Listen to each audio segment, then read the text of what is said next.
नमस्कार. न्यूज डंकामध्ये मी महेश विचारे आपल्या सगळ्यांचं मनपूर्वक स्वागत करतो. मित्रांनो, पहिल्या भागामध्ये आपण अतुल कुलकर्णी यांच्याशी संवाद साधत होतो आणि त्यामध्ये आपण सगळ्यांनीच ऐकलं की तवांग म्हणजे अरुणाचल प्रदेशमधील हा जो एक सध्या चर्चेत असलेला भाग आहे, त्या ठिकाणी कशा पद्धतीने हेल्मेट्सच्या साहाय्याने एक जागतिक विक्रम, विश्वविक्रम जो गिनीज बुकमध्ये नोंदवला गेला, तो विक्रम झाला आणि त्यासाठी कशा पद्धतीने संघर्ष केला गेला, कसं ते आव्हान जे आहे ते पेललं गेलं, त्याविषयी अतुल कुलकर्णी यांनी आपल्या सगळ्यांना ती सगळी कहाणी जी आहे ती सांगितली. आणि त्याच मुलाखतीमध्ये पूर्वोत्तर भारताविषयी सुद्धा ते बोलत होते आणि त्यातून स्वाभाविकच पूर्वोत्तर भारताविषयीचं कुतूहल आपल्या सगळ्यांमध्येच जागरूक झालेलं आहे. अर्थात आपल्याला काही प्रमाणात त्यातली माहिती असते, पण संपूर्ण आपण त्या भागाविषयी जाणत नाही. पण गेली अनेक वर्ष अतुलजी त्या ठिकाणी काम करतायत. तर सध्या हा संपूर्ण भाग जो आहे केंद्रस्थानी आहे. अनेक प्रकारच्या पायाभूत सुविधा तिथे उभ्या राहत आहेत. पर्यटनाला चालना मिळते आहे. तिकडच्या संस्कृतीला कुठेतरी त्याची ओळख जी आहे ती लोकांपर्यंत पोहोचते आहे. तर अशा निमित्ताने आपण पूर्वोत्तर भारताविषयी त्यांच्याकडून जाणून घेऊया. पुन्हा एकदा अतुलजींचं आपण स्वागत करूया. अतुलजी, खूप खूप स्वागत आहे न्यूज डंकामध्ये. धन्यवाद. तुम्ही अनेक वर्ष तिथे काम करताय. पूर्वोत्तर भारतामध्ये वेगवेगळी जी राज्य आहेत त्या ठिकाणी म्हणजे अनेक प्रकारची संस्कृती सुद्धा प्रत्येक राज्यामधली वेगवेगळी आहे. पण आज तिथे पायाभूत सुविधा उभ्या राहत आहेत. तुम्ही जे पहिल्या भागामध्ये सांगितलं ज्या पद्धतीने तिथे रस्ते तयार होत आहेत की विमानतळ आता तयार होऊ लागलेली आहेत आणखी प्रमाणामध्ये, तर सांगा तुमचा काय अनुभव आहे तिकडचा. आणि जे गेली अनेक वर्ष लोकांचं असं हे मत होतं की ही राज्य भारतामध्ये आहेत की नाहीत किंवा अशा याविषयी बरंचसं बोललं जात होतं, तर काय तुमचा अनुभव आहे? खरंच फार चांगला मुद्दा तुम्ही मांडलेला आहात. मी पहिल्यांदा ज्यावेळेला 1991 साली पूर्वोत्तर भारतामध्ये गेलो होतो, विद्यार्थी परिषदेच्या कामामध्ये मी त्यावेळेला सक्रिय होतो आणि त्या निमित्ताने मी तिथे गेलो होतो. तेव्हापासून आजपर्यंत गेल्या 32 वर्षातला जो काही माझा तिथला एका अर्थाने प्रवास आहे, त्या प्रवासामध्ये खूप काही असे टप्पे जाणवतात की ज्याच्यामध्ये लक्षात येतं की कसं हे सगळं क्षेत्र एका अर्थाने विकासाच्या दिशेने पुढे चाललेलं आहे. काही गोष्टी सांगितल्यानंतर तुम्हाला आश्चर्य वाटेल की अच्छा, हे पण म्हणजे इथे होतं का भारतामध्ये.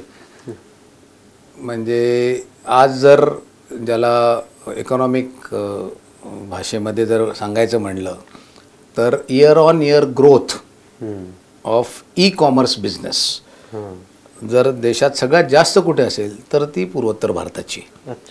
ई कॉमर्समधली दरवर्षी होणारी जी काही वाढ आहे त्याच्यात सगळ्यात जास्त वाढ ही पूर्वोत्तर भारतामध्ये होते. आपल्या देशामधलं कॉस्मेटिक्स आणि अशा प्रकारचे जे म्हणजे ज्याला म्हणता येईल की बूट आहेत किंवा काही अशा प्रकारचे ब्रँडेड प्रॉडक्ट्स, त्याचं सगळ्यात जास्त मोठं मार्केट कुठे आहे असं जर विचारलं तर ते आज पूर्वोत्तर भारत आहे.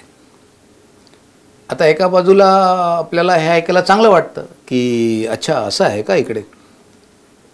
पण त्याची जी दुसरी बाजू आहे, माझ्यासारखं काम करणाऱ्या कार्यकर्त्याला ज्या त्यातली गोष्ट दिसते ती अशी दिसते की याचा अर्थ या ठिकाणी मोठ्या प्रमाणावरती व्यापाराला चालना मिळू शकते, परंतु त्या ठिकाणी शोरूम्स नाही आहेत. त्या ठिकाणी अशा प्रकारची साधनांची सहज उपलब्ध, म्हणजे आपण ज्याला विंडो शॉपिंग म्हणतो किंवा वॉक इन शॉपिंग म्हणतो, ते तिथे होत नाही. आता याची कारणं काय आहेत असा ज्यावेळेला माझ्यासारखा पायाभूत सुविधामध्ये इन्फ्रास्ट्रक्चरमध्ये काम करणारा कार्यकर्ता विचार करतो, त्यावेळेला लक्षात येतं की अरे इथे तर इन्फ्रास्ट्रक्चरचा अभाव ही समस्या राहिलेली आहे.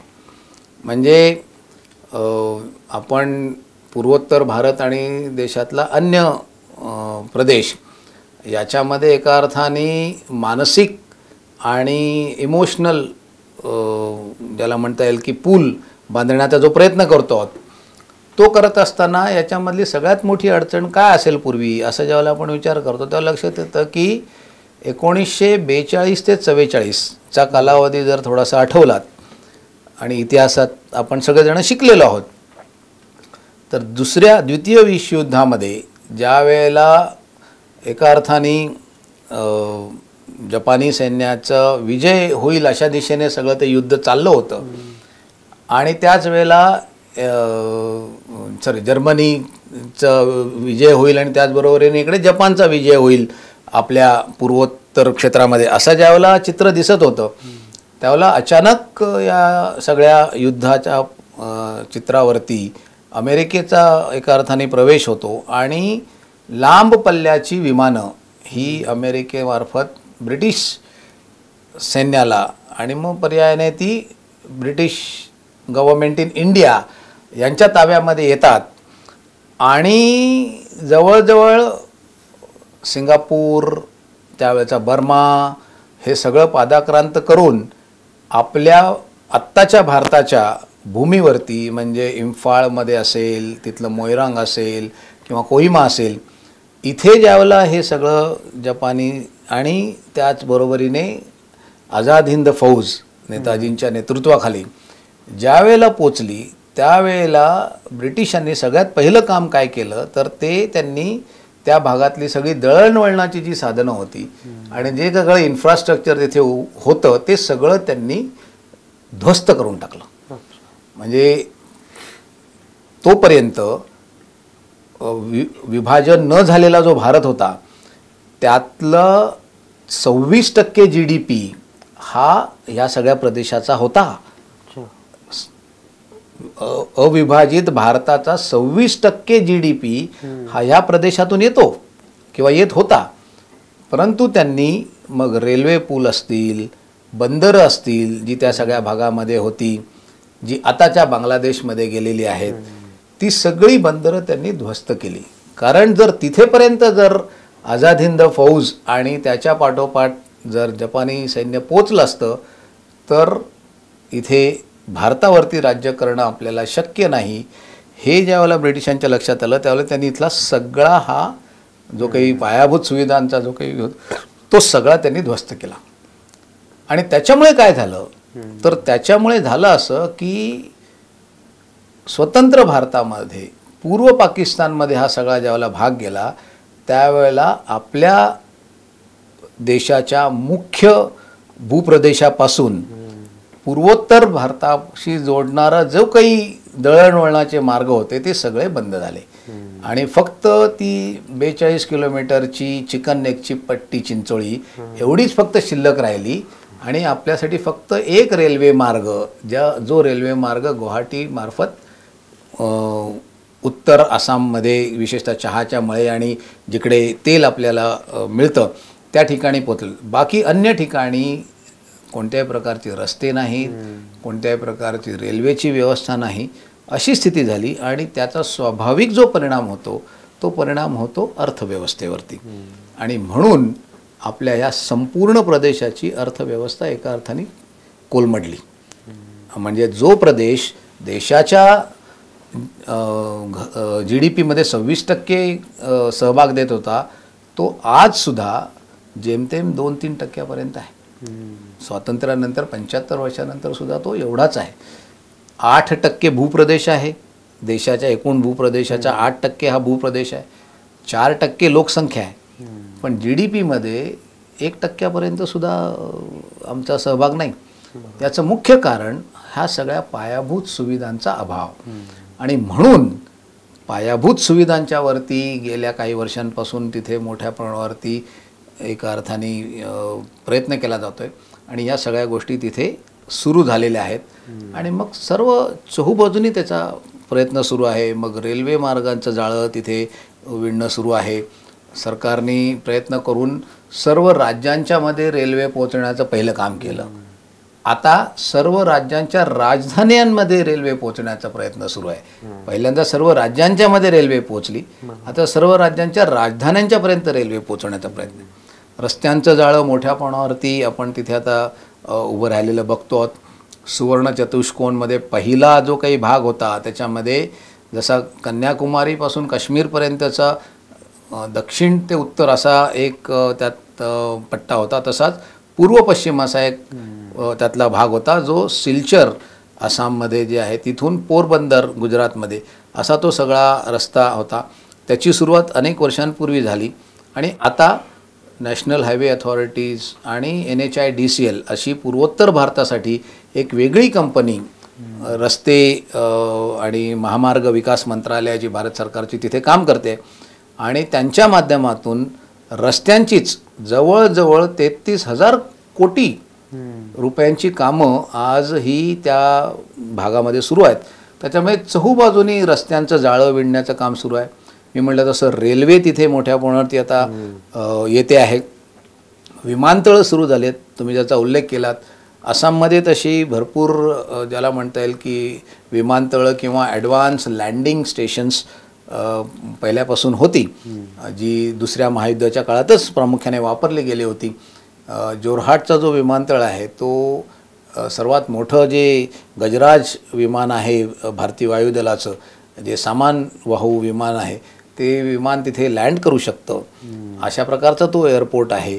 त्याच्यामुळे ह्या सगळ्या इन्फ्रास्ट्रक्चरला एका अर्थाने परत एकदा पुन्हा उभा करणं आणि त्याच्या माध्यमातून या सगळ्या भागाचा विकास हा अधिक गतिमान करणं अशा प्रकारचा प्रयत्न सुरू आहे. आता अरुणाचल प्रदेशमध्येच, एकट्या अरुणाचल प्रदेशमध्ये आता जिथे गेल्या 19 नोव्हेंबरलाच तिथला इटानगर जी राजधानीचं आहे तिथलं विमानतळाचं उद्घाटन माननीय प्रधानमंत्र्यांनी केलं. परंतु फक्त अरुणाचल प्रदेशमध्ये आता 11 ॲडव्हान्स लँडिंग प्लॅटफॉर्म्स आहेत की जिथे तुम्ही हेलिकॉप्टरच्या साहाय्याने जाऊ शकता. अशा प्रकारचं अरुणाचल असेल किंवा आता थेट विमानसेवा इम्फाळला सुरू झालेली आहे, मणिपूरमध्ये आयझोलला सुरू झालेली आहे, मिझोराममध्ये त्रिपुराची राजधानी आगरतळाला सुरू झाली आहे. आगरतळा आणि इम्फाळ ही गुवाहाटीच्या जोडीने आणखीन 2 विमानतळं ही आंतरराष्ट्रीय विमानतळ म्हणून घोषित झाली आहेत आणि दक्षिण पूर्व आशियामधनं थेट विमानं आता इम्फाळला आणि आगरतळाला येऊ शकतात. अशा प्रकारची तिथे व्यवस्था आपल्या तर्फे आता उभी झालेली आहे. मोठ्या प्रमाणावरती दळणवळणाचं जो काही तिथे उभं राहतं आहे संपूर्ण जाळं, त्याच्यातून या भागाचा विकास मोठ्या प्रमाणावरती आता होणार. तुम्ही म्हणालात की महायुद्धाच्या काळातलं तुम्ही सांगितलं कशा पद्धतीने तिकडचं सगळी दळणवळण यंत्रणा जी आहे ती उद्ध्वस्त झाली. पण नंतरच्या काळामध्ये म्हणजे आज आपण अमृत महोत्सव साजरा करतोय स्वातंत्र्याचा, तर ही यंत्रणा जी याच्याकडे दुर्लक्ष झालं किंवा काय, आता तो भाग जो आहे तो आपल्यापासून लांब आहे, मुख्य भारतापासून दिल्ली किंवा काही महत्त्वाची राज्य जी आहेत त्यांच्यात विकासाचा विचार झाला आणि त्याकडे दुर्लक्ष झालं असं वाटतं का? मला असं वाटतं की काही प्रमाणामध्ये अज्ञान संपूर्ण प्रदेशाबद्दलचं ह्याला हे एक फार मोठं कारण आहे. त्याला फार जानकारी, फार माहितीच नाही आपल्याला त्या क्षेत्राबद्दलची आणि मग त्याच्यामुळे स्वाभाविकपणे कशावरती लक्ष द्यायचं याचीच काही योजना नाही. असं मला असं वाटतं की जवळजवळ 6 दशकं आपली त्याच्यातच गेली आणि मग ज्यावेळेला प्रधानमंत्री नरसिंहरावांनी लुक ईस्ट पॉलिसी पहिल्यांदा एका अर्थाने मांडली आपल्या देशासमोर, तेव्हा मला वाटतं की पूर्वोत्तर भारताच्याबद्दल थोडंसं माहिती लोकांना मिळायला लागली आणि मग हळूहळू ती आता लुक ईस्टवरून ॲक्ट ईस्ट अशाकडे त्याचा जो काही प्रवास झालेला आहे तो मला असं वाटतं की फार महत्त्वाचा टप्पा आहे यातला. केवळ लुक ईस्ट होतं तोपर्यंत अच्छा चला इकडे काहीतरी आहे, करता येऊ शकतं, करूया असं होतं. आता प्रत्यक्ष ॲक्ट ईस्ट असल्यामुळे ॲक्शन ऑन ग्राउंड याच्यावरती जास्त फोकस आहे आणि मला असं वाटतं की काही प्रमाणामध्ये दुर्लक्ष झालं असं आपण म्हणू शकतो, पण काही प्रमाणामध्ये अज्ञान आणि त्यामुळे मी असं म्हणणार नाही की जाणीवपूर्वक काही केलं आहे, परंतु जाणीवपूर्वक प्रयत्न नाही झाला हे मात्र मान्य करायला लागेल की मुद्दामून पूर्वोत्तर भारताबद्दल काहीतरी वेगळा विचार करून तिथे काही केलं पाहिजे असा प्रयत्न नक्कीच नाही झाला असं आपण म्हणू शकतो. आता तुम्ही म्हणताय की जसं ही सगळी दळणवळण यंत्रणा जी आहे ती पुन्हा एकदा सुरू झालेली आहे, पायाभूत सुविधा उभ्या राहत आहेत, विमानतळ होत आहे, तर त्यातून नेमक्या कोणकोणत्या गोष्टींना चालना मिळायला लागली आहे आणि तिकडच्या लोकांचा त्याला काय प्रतिसाद मिळतो? हे नक्कीच स्वागत आहे. म्हणजे उडान मोहिमेच्या किंवा योजनेच्या अंतर्गत आज छोटी छोटी गावं तिकडली शहरं जी जोडली जात आहेत विमान प्रवासाच्या माध्यमातून, फारच मोठा त्याचा लाभ तिथल्या लोकांना होतो आहे. म्हणजे अनेक पूर्वोत्तर भारतात गेलेले लोक, त्यांना माहिती असेल की आयझोलवरून, मिझोरामच्या राजधानी आयझोलवरून त्रिपुराची राजधानी अगरतळाला समजा जायचं असेल तर 2 दिवस लागायचे पूर्वी. कारण आधी आयझोलवरून आपल्याला सिलचरला यायला पाहिजे आणि मग सिलचरवरून अगरतळाला जायला लागेल, कारण रस्ता तसा नाहीच. परत सिलचरला यायचं, सिलचरवरून आयझोलला जायचं. आता 40 मिनिटामध्ये पोचतो. हवाई यात्रा दोन्ही ठिकाणी एअरपोर्ट झालेला आहे. उडान योजनेच्या अंतर्गत तुम्ही प्रवास करू शकता 40 मिनिटामध्ये, आणि ते सुद्धा 1,500 रुपयामध्ये. तुम्ही इम्फाळ, अगरतळा, आयझोल, इम्फाळवरून शिलाँगला तुम्ही येऊ शकता. हाही प्रवास पूर्वी किमान 2 दिवसाचा असायचा. तुम्हाला पहिले आधी सिलचरला यायला पाहिजे, तिकडनं मग तुम्ही शिलाँगला यायला पाहिजे. आज हा सगळा प्रवास अतिशय सहज, केवळ विमान नाही, रेल्वे वाहतूक पण आहे. मी म्हटलं तसं त्याच्यामुळे हे शक्य झालेलं आहे. आता कुठेही जाऊ शकतो.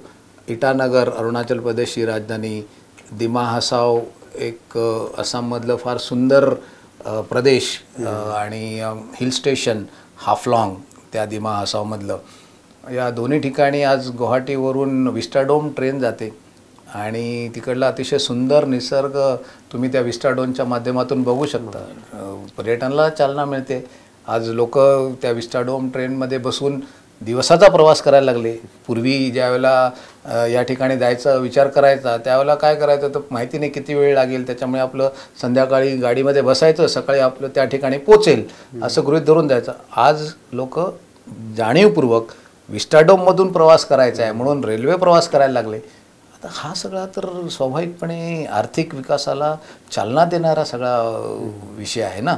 त्याच्यामुळे असे सगळे जे काही त्या ठिकाणचे जे काही विषय आहेत त्याच्यातून स्वाभाविकपणे या गोष्टी, म्हणजे मी गेल्या वर्षी माझ्या आईवडिलांना घेऊन परशुराम कुंडला गेलो होतो.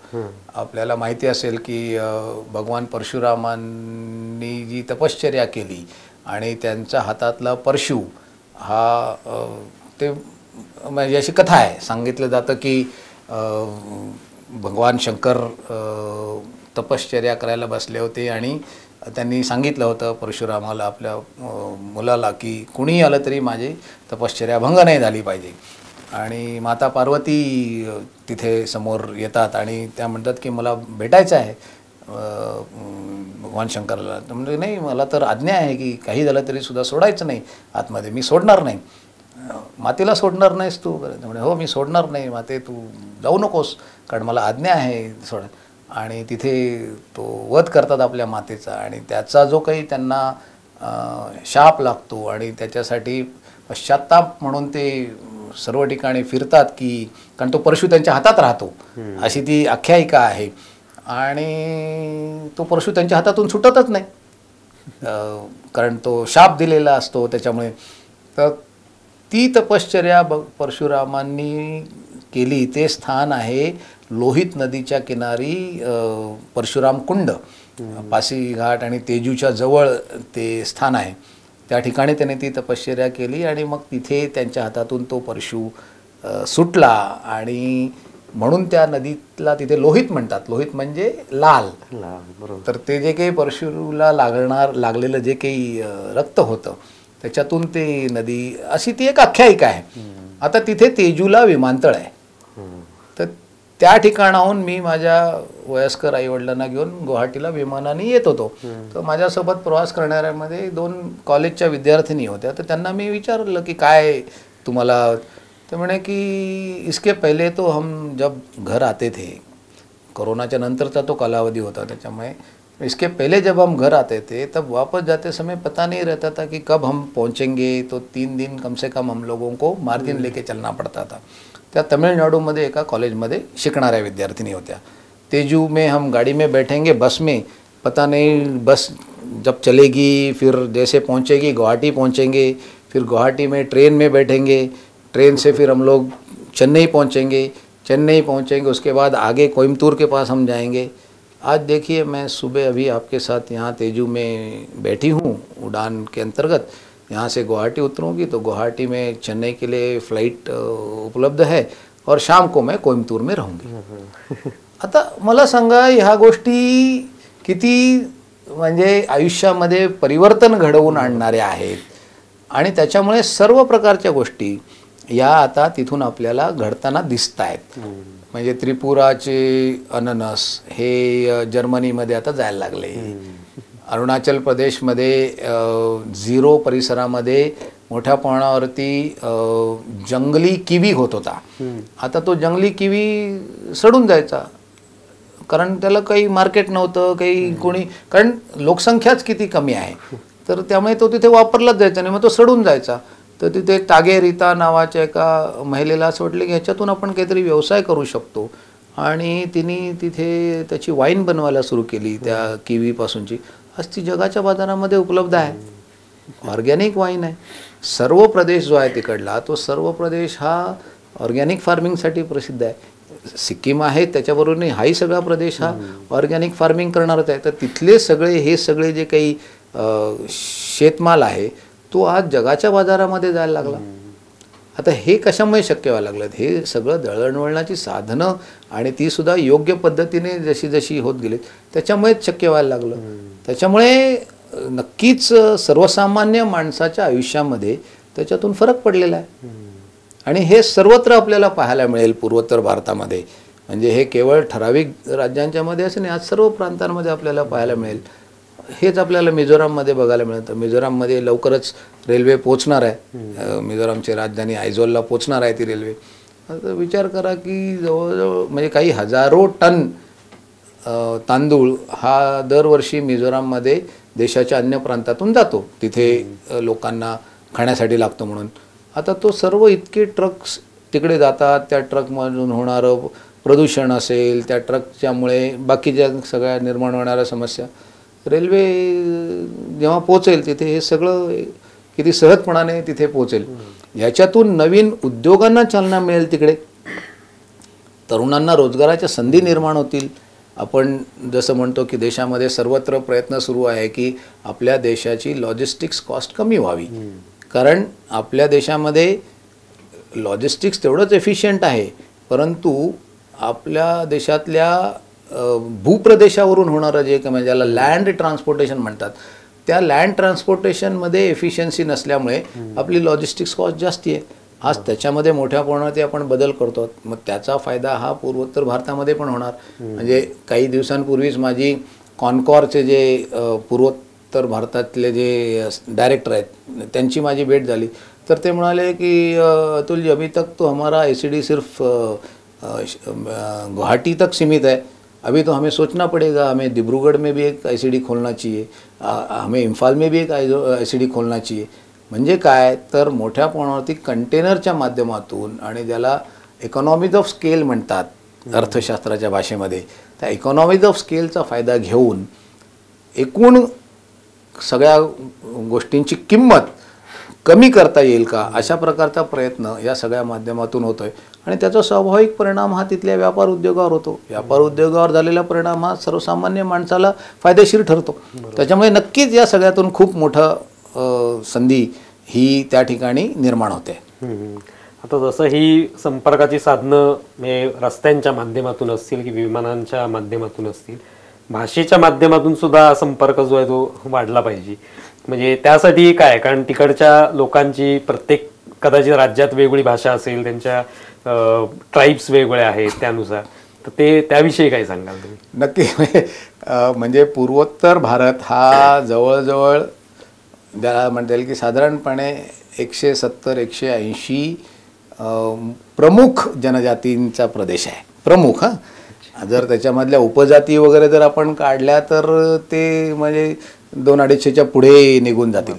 आणि या प्रत्येकाची आपली बोलीभाषा आहे आणि यातले अनेक जनजाती समुदाय असे आहेत की जे एकमेकाशी संवाद साधू शकत नाही, त्याचं कारण त्यांची भाषा एकमेकाला समजत नाही.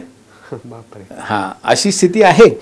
आणि त्याच्यामुळे मोठ्या प्रमाणावरती इंग्रजी भाषेचा वापर करून एकमेकाशी संवाद त्यात पुन्हा आता गेल्या काही वर्षांमध्ये विशेष प्रयत्न करून हिंदीचा प्रसार आणि हिंदीच्या माध्यमातून, कारण खूप विद्यार्थी आज त्या सगळ्या प्रदेशातून दिल्ली, मुंबई, बंगलोर, पुणे, डेहराडून अशा ठिकाणी शिकायला येत आहेत, नोकरी करण्यासाठी येत आहेत. जर तुम्ही बघाल तर बंगलोर, गुरगाव, त्याच्यानंतर हैदराबाद, चेन्नई या ठिकाणी आज गुवाहाटीवरून 2-2, 3-3 रोजचे फ्लाईट्स आहेत, विमान आहेत. का तर बॅक ऑफिसमध्ये काम करणारे आणि BPOमध्ये काम करणारे मोठ्या प्रमाणावरती विद्यार्थी हे युवक हे नॉर्थ ईस्टमधले आहेत. आता स्वाभाविकपणे ह्या सगळ्या मोठ्या संधी ज्या त्यांच्यासमोर येत आहेत त्याचं कारण त्यांचं भाषा ही जी हिंदी, इंग्रजी अशा प्रकारची जी संवादाची भाषा आहे, कम्युनिकेशनची भाषा आहे. आपापली मातृभाषा, बोलीभाषा जी आहे ती तर अतिशय आवश्यक आहेच, तिचं संवर्धन तर करायलाच पाहिजे आणि ते केलंही जात आहे. त्याच्यात कुठेही आपण त्याला कमी करण्याचा प्रयत्न नाही करू, परंतु जेवढी अशी संवादाची भाषा देशभरातली आपण आत्मसात करू त्याच्यातून आपल्याला खूप नवीन संधी केवळ रोजगाराच्या नाही तर व्यापाराच्या पण निर्माण होत आहेत असं तिथल्या युवकाच्या लक्षात येत आहे. आणि मग त्याला एका अर्थाने आणखीन पुश मिळावा म्हणून भारत सरकारच्या गृह मंत्रालयाच्या अंतर्गतसुद्धा एक योजना त्यांनी राबवलेली आहे. आणि 40 तिकडली जी महाविद्यालय आहेत, विशेष करून प्रोफेशनल शिक्षण देणारे जे महाविद्यालय आहेत, इंजिनिअरिंग असेल, मेडिकल असेल, मॅनेजमेंट असेल किंवा अशा प्रकारचं शिक्षण देणारे, त्याच्यामध्ये त्यांनी हिंदीचा एक विषय घेतलेला आहे की ज्या योगे त्यांचं संवाद हा देशात अन्य भागांमध्ये आणि अन्य विद्यार्थ्यांशी होऊ शकेल आणि त्याच्यातून नवीन नवीन कल्पना अजून पुढे जाऊ शकतात. त्यामुळे अशा प्रकारचा प्रयत्नसुद्धा सुरू आहे की ज्याच्यातून भाषा अधिक त्यांची ज्याला म्हणता येईल की सुदृढ करता येईल. त्याचबरोबरीने त्यांच्या भाषेमधली काही पुस्तकं, गाणी ही अन्य भाषांच्या मध्ये भाषांतरित करणं. म्हणजे आत्ताच एक जो प्रयत्न सुरू आहे तो म्हणजे भारतरत्न डॉक्टर भूपेन हजारिकांची 11 गाणी जी त्यांनी लिहिलेली आहेत ती गाणी मराठीमध्ये करण्याचा प्रयत्न सुरू आहे आणि त्याचं रेकॉर्डिंग चालू आहे. आणि त्याच्यामध्ये इवन मंगेशकर परिवार पण जोडला गेलेला आहे आणि लवकरच ती 11 गाणी मराठी भाषेमध्ये आपल्याला ऐकायला मिळू शकतात. त्यामुळे असे सर्व प्रकारचे प्रयत्न हे सुरू आहेत. मराठी भाषेमध्ये पुस्तकांचं भाषांतर करणं सुरू आहे. मराठीतले लेखक तिकडे जाणं, त्यांचं त्यांच्या तिकडल्या लोकांशी संवाद, तिकडल्या साहित्याचा अभ्यास, असे सगळे प्रयत्न एका अर्थाने आता सुरू आहेत. आणि मला असं वाटतं की संगीत नाटक अकादमी असेल किंवा साहित्य अकादमी असेल किंवा कल्चरल सेंटर्स आहेत वेगवेगळ्या प्रकारची, म्हणजे भारत सरकारच्या संस्कृती मंत्रालयाच्या अंतर्गत वेगवेगळी रिजनल कल्चरल सेंटर्स आहेत. त्याच्यातलं ते north east zonal cultural centre असेल की ज्याच्या माध्यमातून दरवर्षी देशाच्या प्रत्येक क्षेत्रामध्ये एक सांस्कृतिक महोत्सव होतो, जो पूर्वोत्तरचा सांस्कृतिक महोत्सव असतो. त्याच्या योगेसुद्धा भरपूर प्रमाणामध्ये आज संस्कृतीचा परिचय, भाषेचा परिचय, साहित्याचा परिचय अशा प्रकारचे प्रयत्न हे त्या ठिकाणी सुरू आहेत. बॉलिवूडमध्ये तर फार मोठं योगदान पूर्वोत्तर भारताचं आहे. म्हणजे आपल्याला माहिती असणारी नावं तर स्वाभाविकपणे SD बर्मन, RD बर्मन, डॅनी डेंगझोपा, हल्लीच्या काळातला पापॉन, ही तर आपल्याला माहिती असणारी नावं आहेत. परंतु भरपूर बॉलिवूडमध्ये काम करणारे संगीतकार हे पूर्वोत्तर भारतातून येतात. बॉलिवूडमध्ये अनेक धून या पूर्वोत्तर भारतातून आलेल्या आहेत. अशा प्रकारचं खूप आहे, कारण पहाडी संगीत आहे आणि एका अर्थाने निसर्गाशी खूप तादात्म्य असणारं ते संगीत आहे. त्याच्यामुळे सर्वसामान्य माणसाला ते भावतं. त्याच्यामुळे असे सगळे प्रयत्न एका अर्थाने आता सुरू आहेत, ज्या योगे पूर्वोत्तर भारताशी असणारं एका अर्थाने जे सांस्कृतिक नातं आहे आपलं ते सांस्कृतिक नातं पुन्हा एकदा आपण इस्टॅब्लिश करतो असं म्हणणं चुकीचं ठरेल, परंतु ते लोकांच्या समोर अधिक आणण्याचा प्रयत्न आपण करतो आहोत. आणि खूप अशी गोष्टी आहेत, म्हणजे साम्य असणाऱ्या गोष्टी सांगाव्यात तर त्या थोड्यात म्हणजे नाही आहेत, खूप आहेत. आई आपण मराठीमध्ये म्हणतो, तिकडे पण तिकडे मा म्हणतात, किंवा असे अनेक साम्य, म्हणजे मणिपूरमध्ये त्याला एमा म्हणतात, एमा म्हणजे आई. असे अनेक साम्य असणारे शब्द आहेत, असे खूप गोष्टी आहेत की ज्या सहजपणाने आपल्याला दाखवून देऊ शकतात की बाबा हे एकच आहे. त्याच्यामध्ये काही फार तसं म्हणजे मी म्हटलं तसं सुरुवातीला की अज्ञान हा सगळ्यात मोठा भाग राहिलेला आहे. त्याला कारणं वेगवेगळी आहेत. पाठ्यपुस्तकामध्ये, पाठ्यक्रमामध्ये त्याच्याबद्दलची माहिती दुर्दैवाने कमी होती. आता UGCच्या माध्यमातून तोही प्रयत्न केला जातो आहे की क्रेडिट देणारा एक सब्जेक्ट पूर्वोत्तर भारताचा हा महाविद्यालयामध्ये शिक्षणामध्ये आणला गेलेला आहे. असे अनेक गोष्टी. आणि मला असं वाटतं की काही हिरो तिकडनं निघून आलेले आहेत. मग खेळाडू मोठ्या प्रमाणावरती मेरी कोम आहे, दीपा कर्माकर आहे, भाईचुंग भुटिया आहे, सरिता देवी आहेत, की असं भरपूर लोक आज देशाचं नाव जगाच्या नकाशावरती मोठं करत आहेत. आणि त्याच्यामुळे मला असं वाटतं की हे खूप एक चांगलं माहोल आता त्या ठिकाणी आपल्याला पाहायला मिळतं. एक मी हातमागाचा सुद्धा तिथे मोठ्या प्रमाणावर उद्योग आहे की जो कदाचित तिथूनच सगळ्या ठिकाणी म्हणजे आंतरराष्ट्रीय स्तरावर तो विखुरलेला आहे. तर त्याविषयी काय सांगाल तुम्ही? हातमाग हा मला असं वाटतं की मनुष्य जीवनाचा एक अविभाज्य घटक आहे.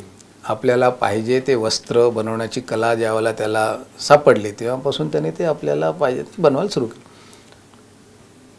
आणि विविध रंगी आणि विविध नक्षीकाम असणारं हातमागाचं काम हे पूर्वोत्तर भारतामध्ये होतं. मी म्हटलं तसं ते एका अर्थाने जनजातीय सगळं लोक असल्यामुळे ज्याला म्हणता येईल की अतिशय बेसिक रंग वापरतात. ज्याच्यामध्ये लाल, हिरवा, पिवळा, काळा असे रंग ते वापरतात. आणि त्याच्या रंगसंगतीवरून आपण ओळखू शकतो की हे कोणत्या जनजातीचं वस्त्र असेल. त्यांची प्रत्येकाची एक ती हातमागावरती रंगाची एक कला आहे, त्याची एक विशिष्ट पद्धती आहे. त्याच्यावरून आपल्याला आता समजून येऊ शकतं की बाबा हे वस्त्र किंवा हे कुठल्या जनजातीचं असेल.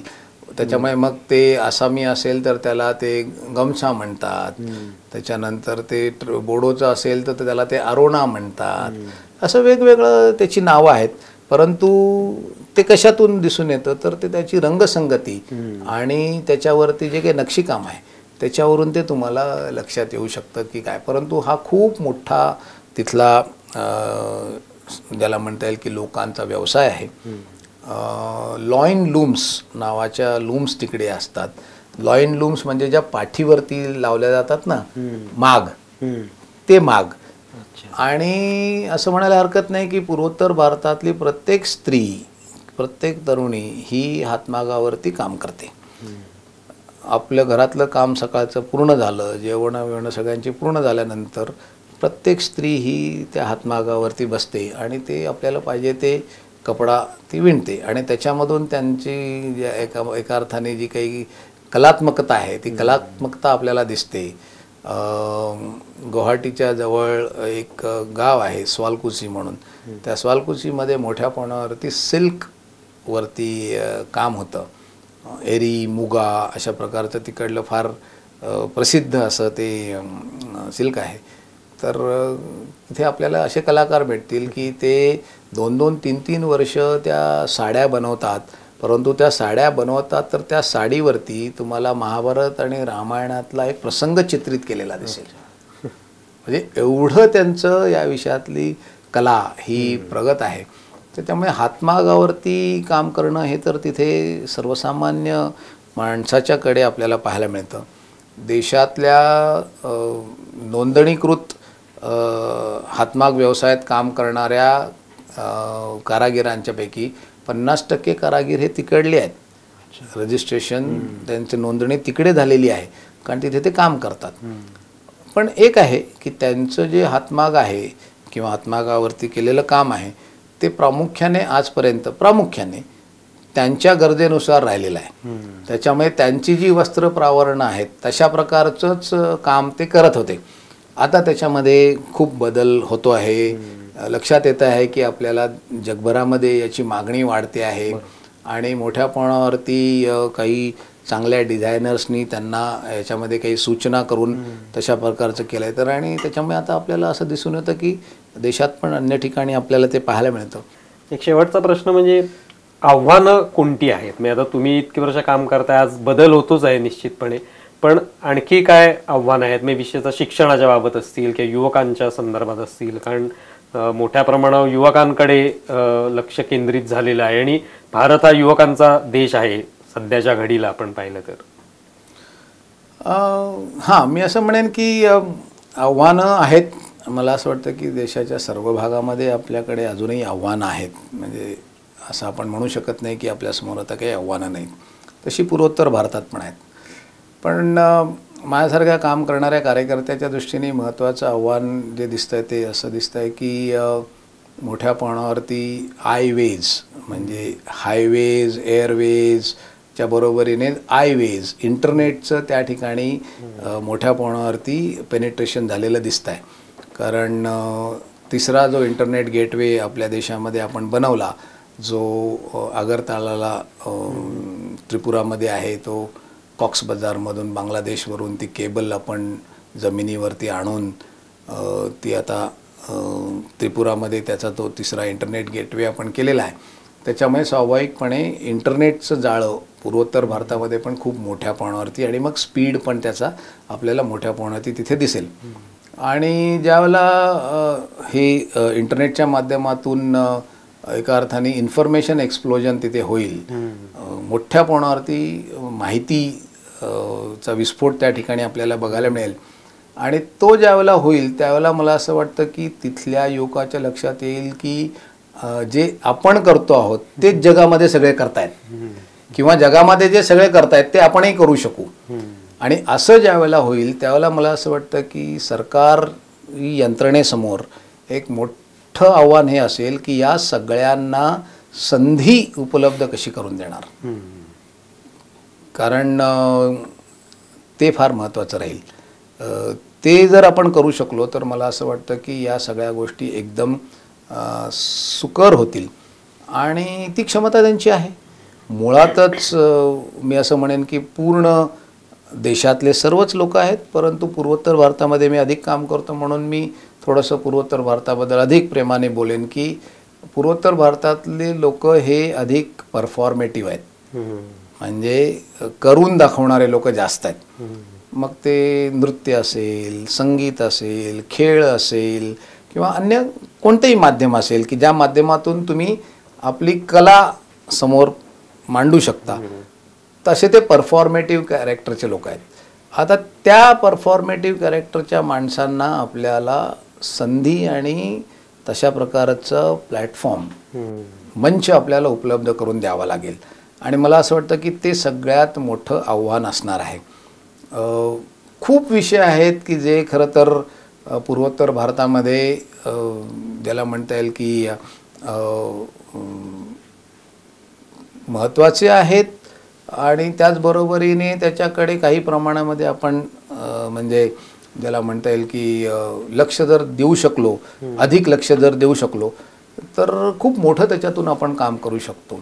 म्हणजे अलीकडेच माझं काही लोकांशी बोलणं चालू होतं की जोरहाट हे आपल्या देशातलं पहिलं रेसकोर्स आहे. तिथे पहिल्यांदा रेसकोर्स उभं राहिलं कारण तो सगळं चायबागांचा एरिया आहे. ब्रिटिशर्स तिकडे गेले होते, त्यांनी तिथे काही त्यांचे ऑफिसर नेमले होते. दिवसभर त्या चहाच्या मळ्यामध्ये फिरण्यासाठी घोडे वापरले जायचे. मग ते अन्य वेळेला घोड्यांचं काय करायचं वगैरे वगैरे. मग त्याच्यातून त्या रेस सुरू झाल्या. मग ते रेस कोर्स आलं. आता फेब्रुवारी महिन्यामध्ये तिथे 140वी रेस आहे वार्षिक. म्हणजे 140 वर्ष होऊन गेली की तिथे ते रेसकोर्स उभं राहिलं आहे.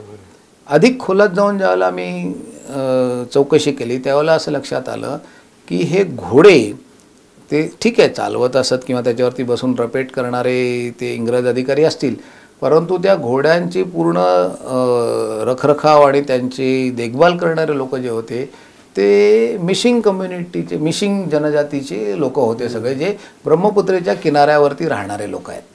आणि त्याच्यामुळे त्यांना घोड्यावरची रपेट चांगली येते. त्याच्यामुळे आता प्रयत्न असा चाललेला आहे की या मिशिंग जनजातीतले जे काही तरुण असतील त्यांना आपल्याला जॉकी म्हणून पुढे आणता येईल का, त्यांना आपल्याला अशा प्रकारच्या पोलोसारख्या खेळामध्ये पुढे आणता येईल का. पोलो हा बऱ्यापैकी प्रेक्षकांना माहिती नसेल, पण पोलो हा भारतीय खेळ आहे. पोलो हा मणिपूरमध्ये जन्मलेला खेळ आहे. हा विदेशी खेळ नव्हे, हा खेळ भारतीय आहे आणि मणिपूरचा खेळ आहे. आता असे अनेक गोष्टी आहेत की जिथे आपण संधी निर्माण करून देऊ शकतो. त्याच्यामुळे मला असं वाटतं की सगळ्यात महत्त्वाचं जे काही आव्हान असेल ते आव्हान हे असेल की सरकारी यंत्रणेला आणि गैरसरकारी यंत्रणेला म्हणजे उद्योग व्यवसायाला सुद्धा हे करावं लागेल की मोठ्या प्रमाणावरती या तरुणाला विशेषतः पूर्वोत्तर भारतातला जो चांगल्यापैकी शिक्षित आहे, कारण तिथे शिक्षणाचं प्रमाण जे आहे ते पण खूप चांगलं आहे आणि मी म्हटलं तसं तो खूप परफॉर्मेटिव्ह आहे. त्याच्यामुळे त्याला संधी उपलब्ध करून देणं हे मोठं काम आपल्यासमोरचं असेल, हे मोठं आव्हान आपल्यासमोरचं असेल. खूपच छान. म्हणजे तुम्ही ज्या पद्धतीने ही सगळी माहिती सांगितलीत, वेगवेगळी आव्हानं आहेत, तिकडची संपर्क यंत्रणा असेल, दळणवळण असेल, तर यातून एक पूर्वोत्तराचं एक चित्र जे आहे ते आमच्या सगळ्यांसमोर उभं राहिलं. तुम्ही यापुढेही त्या ठिकाणी काम करत राहणार आहात आणि ही सगळी माहिती जी आहे ते कदाचित आमच्या माध्यमातून सुद्धा लोकांपर्यंत पोचत राहील. पण तुम्ही इथे आलात आणि हा सगळा जो एक पट आहे तिकडचा तो उलगडून सांगितला, त्याबद्दल खूप खूप आभारी आहोत. धन्यवाद. आपलं सगळ्यांचं स्वागत आहे पूर्वोत्तर भारतामध्ये. जेवढं याल तेवढं लक्षात येईल की खूप कमी बघितलं आहे, कारण प्रत्येक ठिकाण आणि प्रत्येक आम्ही म्हणतो की पूर्वोत्तर भारतामध्ये वेग हा ताशी किती किलोमीटरचा आहे अशात मोजायचा नसतो. पूर्वोत्तर भारतामध्ये वेग हा किती अनुभव आपण तासाला घेतले याच्यामध्ये मोजायचा असतो आणि त्यातच खरी गंमत आहे. सगळ्यांचं पुन्हा एकदा स्वागत आहे आणि धन्यवाद. नमस्कार. तर मित्रांनो, आत्ताच आपण अतुल कुलकर्णी यांच्याशी संवाद साधला आणि त्यांच्याकडून पूर्वोत्तर भारताविषयी जाणून घेतलं.